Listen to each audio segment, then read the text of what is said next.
Online gaming की लत में 3 मासूम बहनें ने दी जान। ऑनलाइन गेमिंग की लत में जब मासूम जिंदगियां हार गई। सच्ची घटना पर आधारित कहानी। गाजियाबाद का वह इलाका आम दिनों की तरह ही शांत था। रोज़मर्रा की ज़िंदगी, स्कूल की घंटियां, बच्चों की हंसी, सब कुछ सामान्य। किसी ने नहीं सोचा था कि एक साधारण सा घर एक ऐसी दर्दनाक घटना का गवाह बनने वाला है जो पूरे समाज को झकझोर देगा। 3 बहनें, एक दुनिया। उस घर में 3 बहनें रहती थीं। निरिका, पाखी और प्राची। तीनों पढ़ाई में ठीक थी, आपस में बहुत जुड़ी थी और अक्सर साथ समय बिताती थी। मोबाइल फ़ोन उसके लिए सिर्फ मनोरंजन का साधन नहीं था, बल्कि एक अलग ही दुनिया की खिड़की बन चुका था। एक ऐसी दुनिया जहां वो घंटों खोई रहती थी।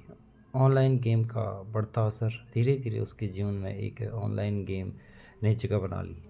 शुरू में यह सब सामान्य लगा, थोड़ा खेलना, थोड़ी बातें करना, लेकिन समय के साथ यह आदत बनती चली गई। पढ़ाई में मन कम लगने लगा, घर वालों से बातचीत घटती चली गई, दिन रात मोबाइल पर ही ध्यान रहने लगा। परिवार ने कई बार समझाने की कोशिश की।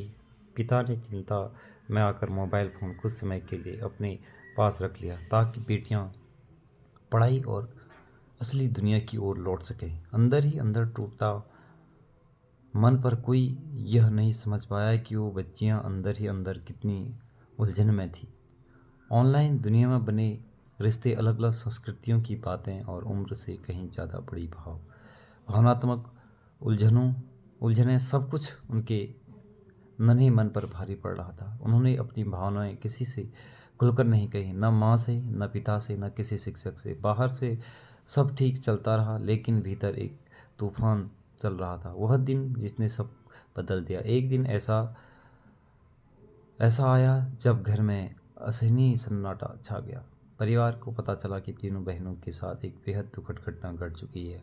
उनके कमरे में एक भावनात्मक संदेश मिला जिसमें उन्होंने अपने माता पिता के लिए प्यार, माफ़ी और अपनी उलझनों की झलक छोड़ी थी। पूरा इलाका स्तब्ध रह गया। कोई विश्वास नहीं कर रहा था कि इतनी छोटी उम्र में बच्चे इतने बड़े मानसिक बोझ तले दब सकते हैं। समाज के लिए चेतावनी। जांच में सामने आया कि ऑनलाइन गेम और वर्चुअल दुनिया का प्रभाव उनकी सोच और भावनाओं पर गहरा असर डाल रहा था। यह घटना सिर्फ एक परिवार की त्रासदी नहीं थी, बल्कि हम सबके लिए एक चेतावनी थी। यह कहानी से सीख, बच्चों को सिर्फ मोबाइल देना ही नहीं, उनकी मानसिक स्थिति समझना भी जरूरी है। ऑनलाइन दुनिया जिनकी आकर्षण है